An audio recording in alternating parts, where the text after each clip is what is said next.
Hey everyone, welcome back to the People Stack. I'm Aarti, and joining me is Raj from OFFRD.co. Raj, are you ready to dig into the world of mandatory HR policies? Absolutely, Aarti. Let's get this rolling. Okay, so let's start simple. I'm a founder with, say, 5 employees. What's the bare minimum I absolutely need? Good question. Even with one employee, two things are non-negotiable. First, a POSH policy. That's prevention of sexual harassment.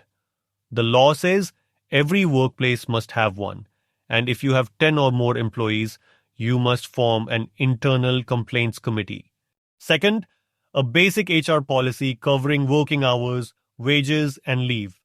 This is because every state's Shops and Establishments Act requires it. It's not optional. And third, even small offices need a safety policy. Basic stuff like fire exits, first aid kits, evacuation drills. So, no free pass for startups, even at 5 people? Exactly. Compliance starts on day one. All right, let's say I grow to 10 employees. What changes? At 10, the list expands. You must have a maternity benefit policy because the law entitles women employees to 26 weeks of maternity leave. Then there's gratuity. If you employ 10 or more, you're covered under the Gratuity Act. That means you'll eventually owe gratuity to employees who complete 5 years, so you need a policy explaining it. And if you are in an ESI covered area with 10 or more employees, you need an ESI policy, basically health insurance contributions through the government scheme. Got it. Now what happens at 20? 3 big policies come into play.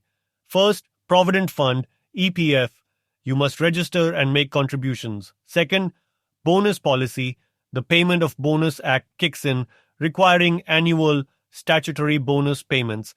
And third, a grievance redressal policy, you have to set up a committee to formally handle employee complaints. So the jump from 10 to 20 is a heavy one. Yes, it's where payroll and employee relations get real. I have seen few companies do weird things to keep it under 20, like start another company and hire more people under the new company.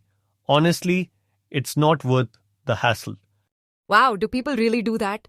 Okay, now suppose I'm growing fast and I cross 50 employees. At 50, two things. A creche policy under the Maternity Benefit Act. You must provide childcare facilities or tie-ups. And in some industries, a safety committee with equal management and employee reps. Is 50 the limit or there is something more? Yes. At 100, the Standing Orders Act applies. You must have certified standing orders, basically a detailed employee handbook covering classification, conduct rules, leave, termination. Okay, this is a lot. How should a founder actually go about creating these policies? The smart way is to treat policies as living guides. Start with the skeleton, POSH, wages, leave, safety. Then, at each headcount milestone, 10, 20, 50, 100, add the next set. Keep them simple and readable, plain English, not legal jargon. Display what the law says must be displayed, like POSH procedures. Train managers so they actually understand the policies. And review them once a year, because laws and your company size change. That makes sense. Start lean, build as you grow, and don't treat policies as one-time paperwork. Exactly. They're both your shield against legal risk and your employees' guide to what they can expect. And if all this sounds overwhelming, the good news is you don't have to draft everything from scratch. Platforms like www.offrd.co can automate compliant policies, payroll, and HR docs so you can stay focused on scaling your business while staying on the right side of the law.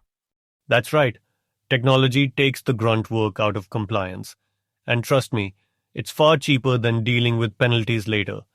Yeah, and the best way to keep up. Keep your policies simple, review them annually, make sure you actually display what you're supposed to. POSH, working hours, notice period, all up on the wall, and don't just have a dusty folder somewhere. Train your managers so people can actually use this stuff. So if you're listening and thinking, my HR is still Excel sheets and WhatsApp, you're not alone. But it might be time to level up. Start from basics. Add as you scale. And remember, policies aren't just rules, they protect you and your people. That's it for this episode. Raj, thanks for your time. Thanks, Aarti. This was fun. And hey, if folks want to know what policies they need next, OFFRD.co is there to help. See you next episode on the People Stack. Bye, Raj, and goodbye, everyone. Stay compliant.